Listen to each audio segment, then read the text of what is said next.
देखो अब यहाँ पे देखना है ठोस अवस्था के अभिलक्षण, यानी कैरेक्टरिस्टिक्स ऑफ सॉलिड, कि सॉलिड के कितने कैरेक्टरिस्टिक्स होते हैं, किस कौन सी अगर उसमें कैरेक्टरिस्टिक्स हो जिसको हम लोग सॉलिड बोलेंगे, क्योंकि हमारे पास जो सॉलिड होता है ना, दो तरह का सॉलिड होता है।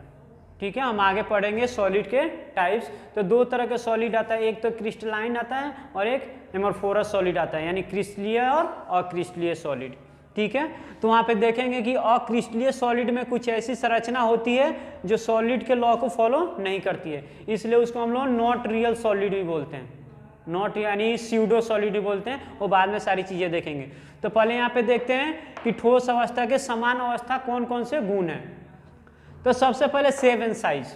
ठीक है, अवस्था तो आपको मालूम है सॉलिड की जो भी अवस्था होती है वो डिफाइन होती है।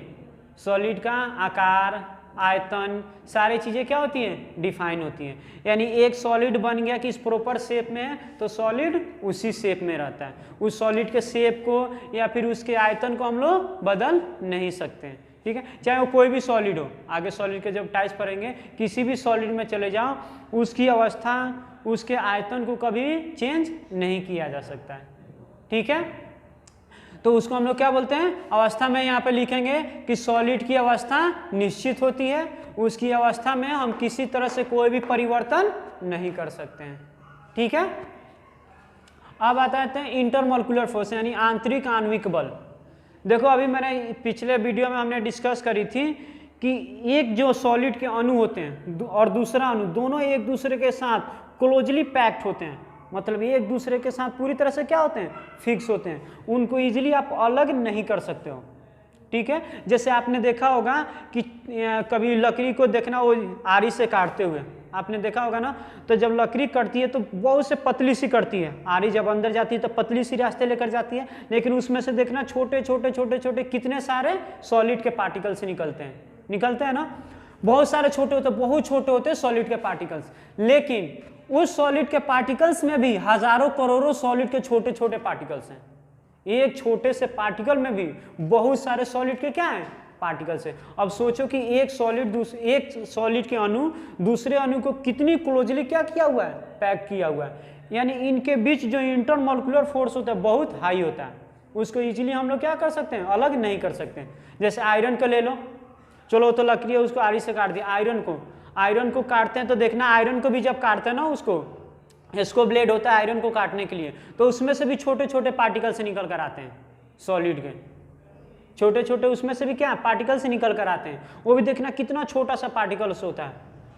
ठीक है, तो और आयरन को हम इजीली तोड़ भी नहीं सकते हैं, उसको घुमा भी नहीं सकते, क्यों, क्योंकि उनके जो अणु होते हैं एक दूसरे के साथ पूरी तरह से पैक्ड होते हैं, उनके बीच इतना ज़्यादा आणविक बल होता है कि उसको इजीली हम एक दूसरे से अलग नहीं कर सकते।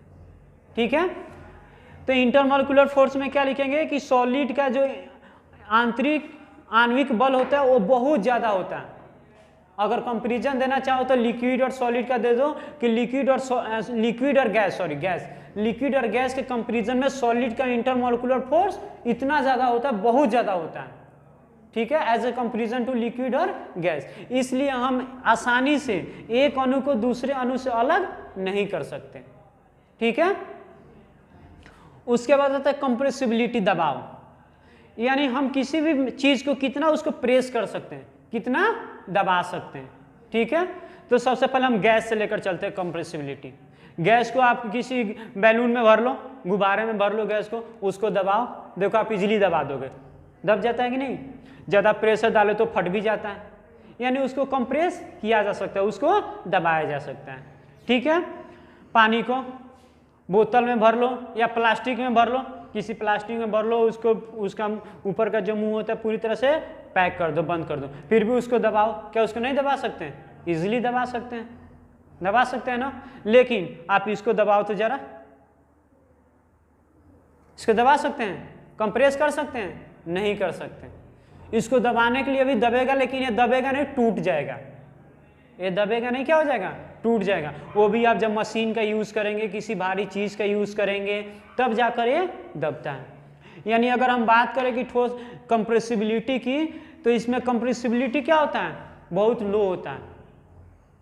इसकी कंप्रेसिबिलिटी क्या होती है, लो होती है, कि इसको जल्दी कंप्रेस नहीं किया जा सकता। आई बात समझ में कि सॉलिड की कंप्रेसिबिलिटी क्या होती है, मेनली लो होती है, जिसको इजीली हम लोग क्या कर सकते हैं, कंप्रेस नहीं कर सकते। आप किसी भी सॉलिड मटेरियल को उठाकर देखो और उसको कंप्रेस करने की कोशिश करो, कंप्रेस नहीं हो सकता। As a comparison to gas हम इजीली कंप्रेस कर सकते हैं, लिक्विड थोड़ा सा और मेहनत लगेगा लेकिन उसको भी कंप्रेस किया जा सकते हैं, यानी उस पर दबाव डाला जा सकता है। ठीक है, अब आता है लचीलापन, फ्लेक्सिबिलिटी, ये भी कम होता है सॉलिड में। सॉलिड में भी लचीलापन क्या होता है, कम होता है। ठीक है, आप इसको लचीलापन मतलब क्या कि इसको कितना टेढ़ा मेरे घुमा सकते हो, आप कितना इसको टेढ़े मेरे घुमा सकते हो, कितना प्रेस कर सकते हो, कितना डायरेक्शन में इसको चेंज कर सकते हो। क्या इसको हम लोग लचीलापन है इसमें कुछ भी, देखो तो क्या इसको घुमा सकते हैं, नहीं घुमा सकते। ठीक है, हाँ अगर घुमाने की कोशिश करेंगे क्या हो जाएगा, टूट जाएगा, क्या हो जाएगा, टूट जाएगा। लेकिन आप देख लो लिक्विड को, देख लो आप पाइप में भर लो, पाइप को जिस डायरेक्शन में चाहो उस तरह से घुमा सकते हो। किसी पाइप में गैस भरा हुआ है, उस पाइप को जिधर चाहो उधर से घुमा सकते हो। ठीक है, तो इसमें जो फ्लेक्सिबिलिटी होता है ये भी क्या होता है, लो होता है, बहुत कम होता है। ठीक है, यानी आपकी बात करें ये भी लो होता है, फ्लेक्सिबिलिटी इसकी भी क्या होती है, लो होती है।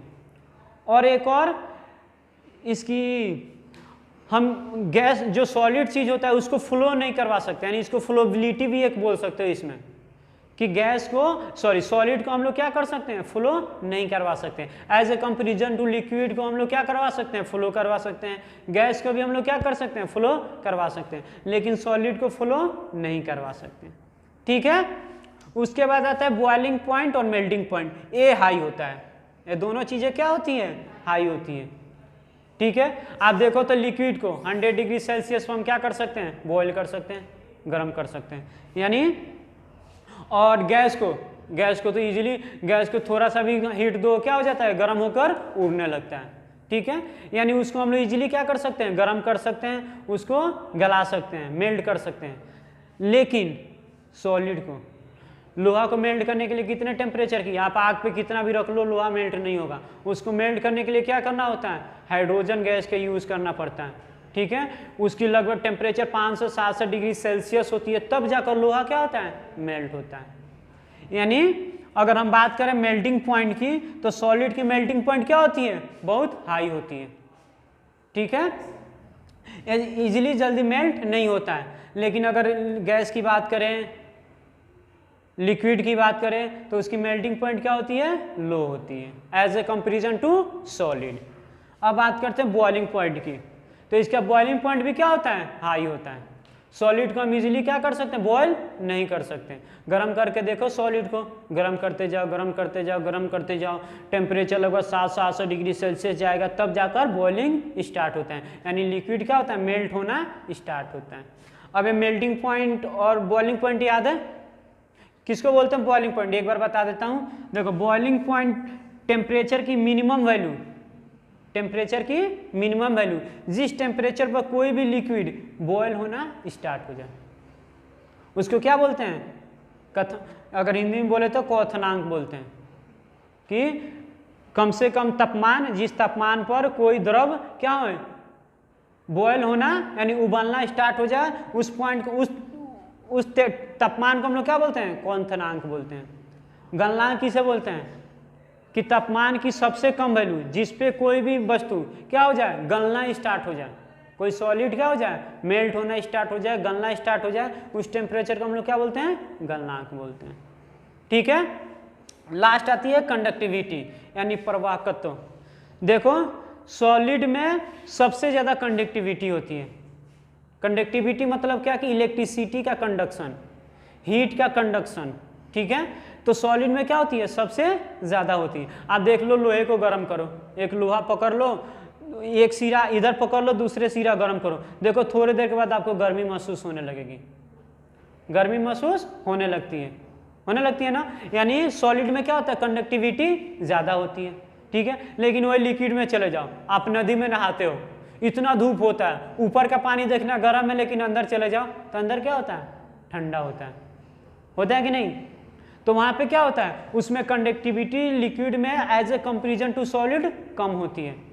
ठीक है, चाहे वो हीट की बात करें, चाहे वो इलेक्ट्रिसिटी की बात करें, चाहे वो हीट हो या फिर इलेक्ट्रिसिटी हो, दोनों इसकी हाई होती है, कंडक्टिविटी क्या होती है, हाई होती है, कि हम लोग इजीली इसमें इलेक्ट्रिसिटी या हीट का क्या कर सकते हैं, फ्लो करवा सकते हैं।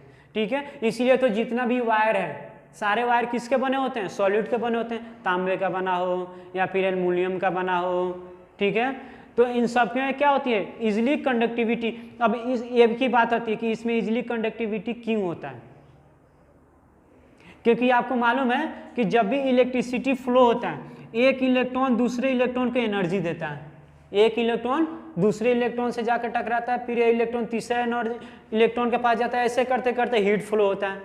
ठीक है, तो सॉलिड में क्या होता है, ये इलेक्ट्रॉन बहुत नज़दीक होते हैं, होता है ना, अभी तो बोले थे कि इंटरमोलिकुलर फोर्स अधिक होता है, अणु एक दूसरे से क्लोजली पैक्ड होते हैं, तो एक दूसरे के नज़दीक है तो इजीली एक दूसरे को हीट क्या करेंगे, ट्रांसफ़र कर देंगे, इजीली एक दूसरे को इलेक्ट्रिसिटी ट्रांसफ़र कर देंगे, तो इसमें हीट और इलेक्ट्रिसिटी ज़्यादा फ्लो होता है। लेकिन लिक्विड में ही दूर होते हैं तो एक दूसरे को ट्रांसफ़र करने में टाइम लगता है, सॉलिड में तो काफ़ी दूर हो, सॉलिड गैस में तो काफ़ी दूर होते हैं, तो उसमें तो फ्लो हो ही नहीं सकता। ठीक है, तो इसके क्या हो गए, ठोस अवस्था के अभिलक्षण हो गए। ये आप लोग आशा की पूरी समझ में आ गया होगा, इसको सारे आप लोग लिख लेना। ठीक है।